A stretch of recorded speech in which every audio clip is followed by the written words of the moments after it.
Okay, so take a look at this picture. I'm sorry, it's a little bit bright. Can we get a little zoomage out actually? Yeah, zoom out. There's a Oh, it's on button. the, yeah, it's right down the bottom. Oh, it's very bright. Okay. And we were just talking about family trees. Do you have any idea what we might be reading about looking at that picture? Anybody have an idea? Yes? Cats. Cats, okay. And how could it maybe have to do with family trees? Different kinds of cats. Different kind of cats. Okay, let's see if that's going to be right. So we're going to talk, I'm going to read you a text from Scientific American. That's one of our magazines that we have back over there in our reading corner.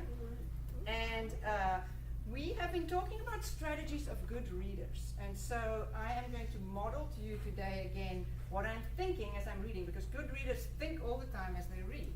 Okay, let's see. So our piece is called Solving the Cat Puzzle. Elegant and enigmatic, cats tantalize not only those of us who share our sofas with the smaller versions, but scientists who have tried to puzzle out the origin of their larger cousins. Where did the modern cat family evolve? How many species actually exist, and which ones are closely related? Under the skin, one cat species appears pretty similar to another. They look like big cats, mid-sized cats, and small cats. Distinguishing a lion's skull from a tiger's can be a challenge, even for an expert. So I might stop there, and I might think, okay, I am not totally sure about enigmatic and tantalize, but I think the main part of this is scientists are trying to puzzle out the origins. It kind of sounds like the tree we made, and I see the word cousins and closely related. That has things to do with family. And then I notice that I agree with this, that cats do look kind of similar. If I think about the skull, I might think about the skull of a, I don't know, quite hard to draw it, but maybe it looks like that. A lion and a tiger, they both just have these big teeth. They're going to look pretty similar. Okay, so let's read on. By analyzing the DNA of all 37 living species, I've heard about DNA, O'Brien and Johnson were able to sort the cat family into 8 lineages or clades. They obtained the DNA by collecting blood or tissue samples from each of the 37 species. Getting all the samples was not easy because some of the species are rare and live in remote locations. Differences in the DNA are what allowed investigators to determine which groups were most related. Okay, let's stop there.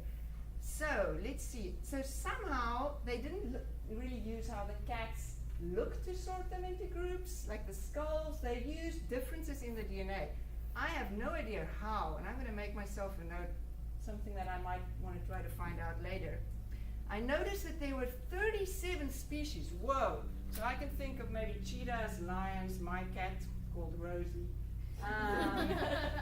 37, that's a lot. And it looks like they sorted them into, let's see, I thought I saw 8 here. Yes, 8 clades. I'm guessing clades maybe means groups, although that might be a new word for me. Okay, so I read on and I see once the DNA analysis had allowed investigators to resolve the branching forks or nodes in the cat family tree, they turned to radiocarbon dated fossils to estimate when the branching actually happened. Okay, so I've heard about fossils, and this tree, I'm kind of imagining, I mean, this is kind of what I think of when I see a tree, a bit like the family tree, but this one mentions having branches, like these might be 2 branches. And branching forks, so I'm guessing this is going to be where the node is. I guess that's what node means. Now, if I was reading this magazine, I might say to myself, okay, I'm sort of getting an idea here, but is there a picture? So I could turn the page, and I could look, and I see this. I go, whoa, there is a picture, but it looks really complicated. Can we actually puzzle this out? We can. But we are going to first look at our learning target. And our learning target today is, let's see, maybe I can zoom in a little bit. Ooh, fancy. Is I can determine whether organisms are closely related to each other based on the most recent common ancestor on a phylogenetic tree. Okay, so that is our learning target. And the word there, which we have to use, is determine. We've seen that before. We have that on our all-star word wall. So we don't just use them in science, we use them everywhere. Who remembers remembers what determine means? Anybody? Riley. Oh. Like define and categorize maybe? Ah, yeah, that's good. Anybody else? I saw Cody. Decide by problem solving.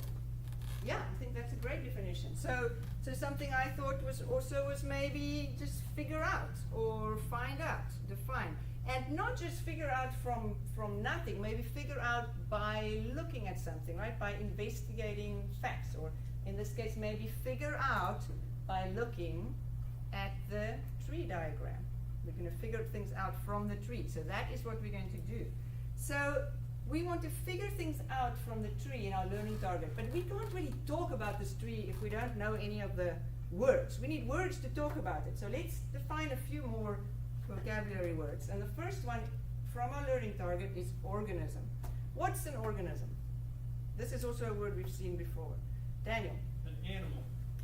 Yes, an animal. Okay, anybody else? Any living species? Living thing. Right. Would a cat be an organism? Oh yeah. There's a cat.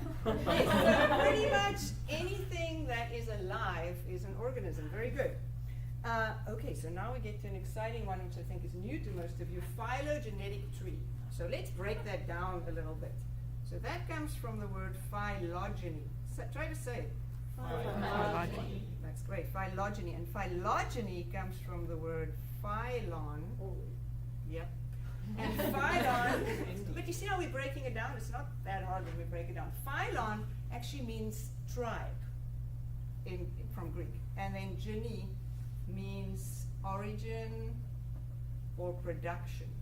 So it sort of means the making of tribes.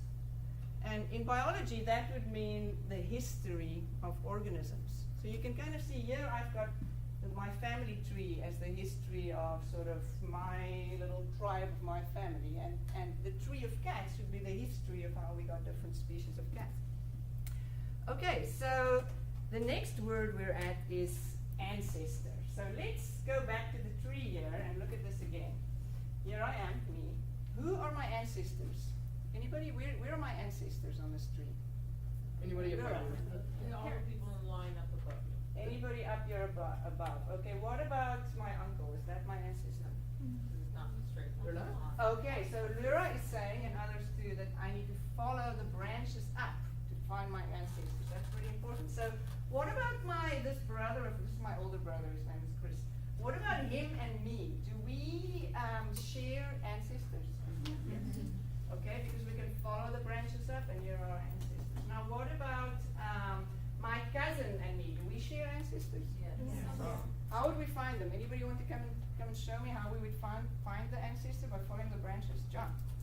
Great, thanks for volunteering. So you said you and your cousin? Yeah. So we could follow the line up to your grandparents. Ah, that's right. That would be an ancestor we share.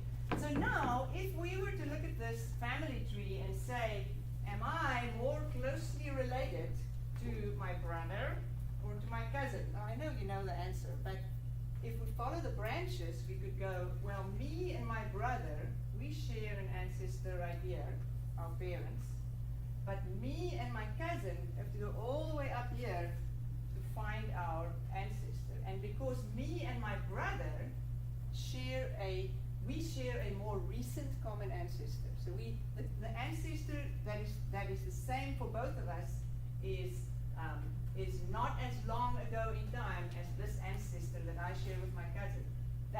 From that you can tell that me and my brother are more closely related. Can everybody give me sort of a yeah, I get that, no, I don't get it. Okay, I'm seeing most people actually get that.